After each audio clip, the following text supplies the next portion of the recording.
Dahulukan itu adalah pasien Pak, kan nanti yang untuk soal administrasi itu adalah keluarga Pak, nanti ke admisi itu mah. Jadi misalnya nih pasien masuk ke ke IGD gitu, nah nanti pasien mah ditangani oleh dokter, oleh perawat, oleh petugas yang ada di IGD.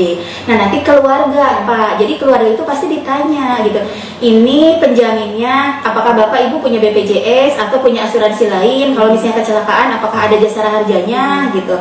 Kalau misalnya tidak punya, itu umum. Biasanya seperti itu sih, gitu. Jadi kami itu tentunya selalu mendahulukan pasien.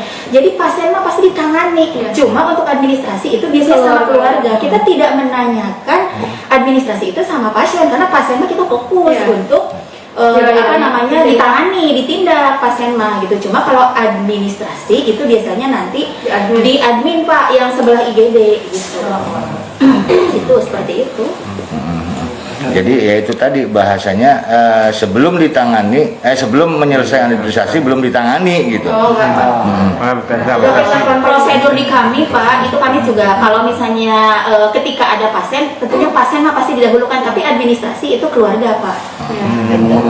Jadi ditangani dulu pasien mah ditangani gitu.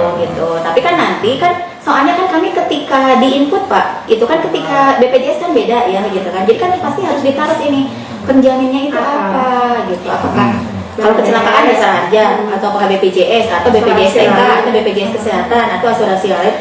Kalau tidak punya umum. Nah, itu seperti itu gitu. Jadi langsung ditangani di sini juga. Jadi yang dikeluhkan kemarin itu tidak benar Bu ya?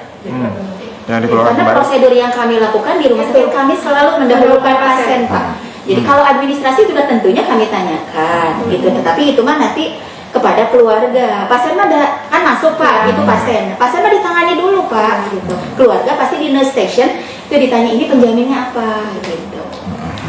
Baru nanti untuk beberesnya baru ke admisi yang ruangan sebelah untuk daftar apakah ini pasien rawat jalan, apakah ini pasien rawat inap, karena IGD juga tidak semua pasiennya dirawat inap.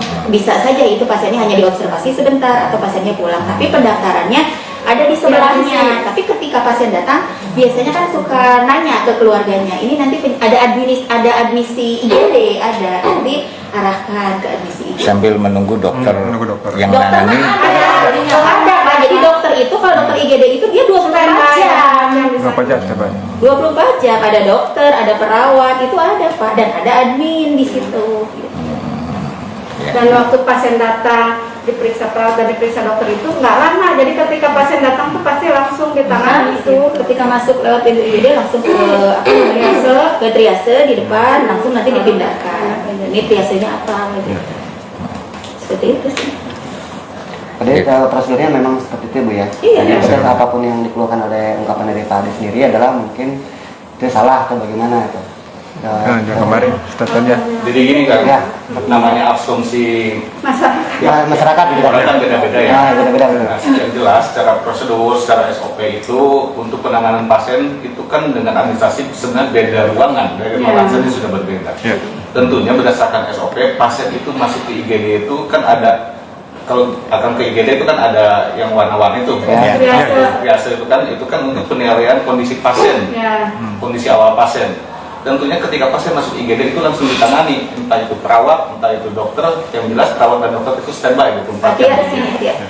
Kan seperti itu.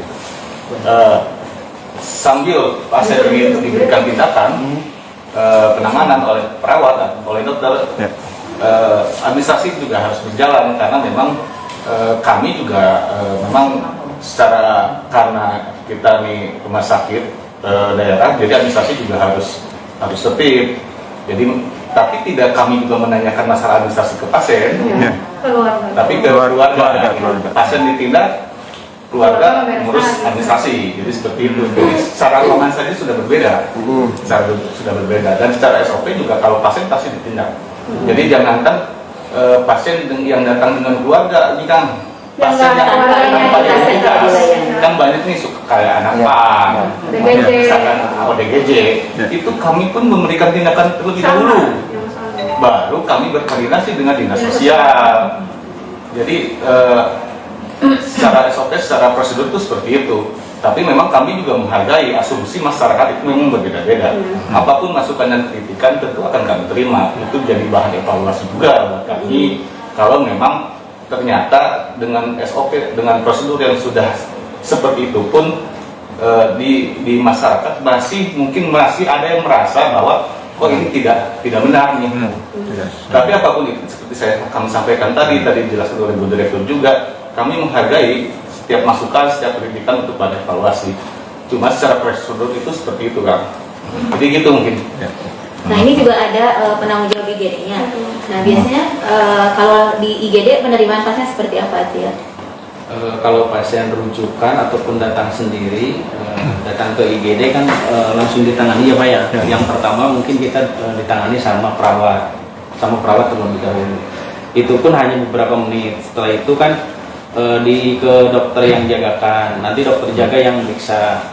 Setelah itu kan kita langsung melakukan tindakan sesuai dengan instruksi, misalkan tindakan infus ataupun dan yang lainnya gitu. Jadi tidak ada sampai nunggu lama lah, pas datang langsung ditangani sama perawat sama dokter. Kalaupun terkait tadi administrasi dari kita misalkan nyuruh untuk daftar ke pendaftaran ke admisi ataupun pendaftaran IGD, kan itu untuk pemeriksaan yang lainnya Pak. Pemeriksaan penunjang kan harus ada RM ya, harus ada identitas untuk folder apa yang mau diperiksakan, misalkan ke laboratorium, ke ronsen, seperti itu. Kadang-kadang kan misalkan kalaupun hanya sendirian, ya kita juga Pak, nunggu gitu Pak. Nunggu dari keluarga pasien. Nunggu dari keluarga pasien. Walaupun itu kadang-kadang berpengaruh terhadap lama proses pemeriksaan gitu, karena kan belum daftar untuk pemeriksaannya yang lebih lanjut.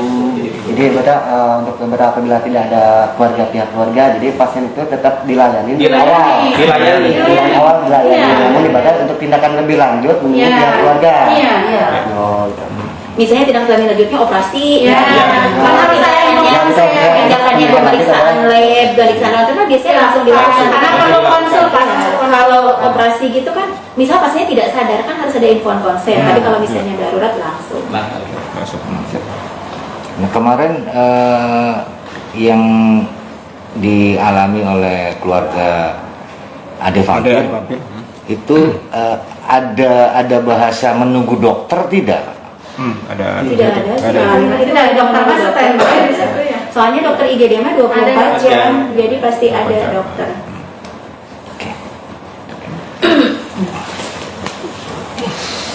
Jadi bahasa Kami juga ya dari rumah sakit juga tentunya saya juga tidak bisa memaksakan masyarakat itu langsung paham untuk langsung puas terhadap pelayanan. Tentu tadi Pak Kabak juga sudah bilang bahwa tentu ini menjadi bahan evaluasi. Nah dan kami juga, nah ini masyarakat juga kan harus mengetahui dan harus memahami alur ya di sini. Karena kan bisa saja ini kan karena kurang pahaman mengenai alur pelayanan gitu kan. Nah seperti BPJS, kalau alur pelayanan BPJS itu kan harus berjenjang misalnya dari FKTP baru ke FKTRL. Jadi tidak ujuk-ujuk langsung datang ke Pandega kecuali kalau yang emergensi gawat darurat. Tapi gawat daruratnya bukan gawat darurat menurut pasien atau keluarga pasien, harus menurut dokter. Nah untuk itu tentunya kami dari rumah sakit juga berusaha untuk memberikan pemahaman nih kepada masyarakat, makanya lewat sosialisasi nanti yang ada di rapor kecamatan gitu ya, lewat yang namanya sopan sosialisasi Pandega, pelayanan Pandega gitu ya. Jadi kami mohon juga kepada masyarakat gitu ya untuk memahami alur, mengetahui juga alur pelayanan gitu, jadi alur rujukan gitu, jadi bukan seperti kemarin tadi yang dikeluhkan itu. Jadi kami juga bukan menanyakan administrasi terlebih dahulu, tentunya pasien juga kami layani, justru itu lebih prioritas gitu buat kami gitu.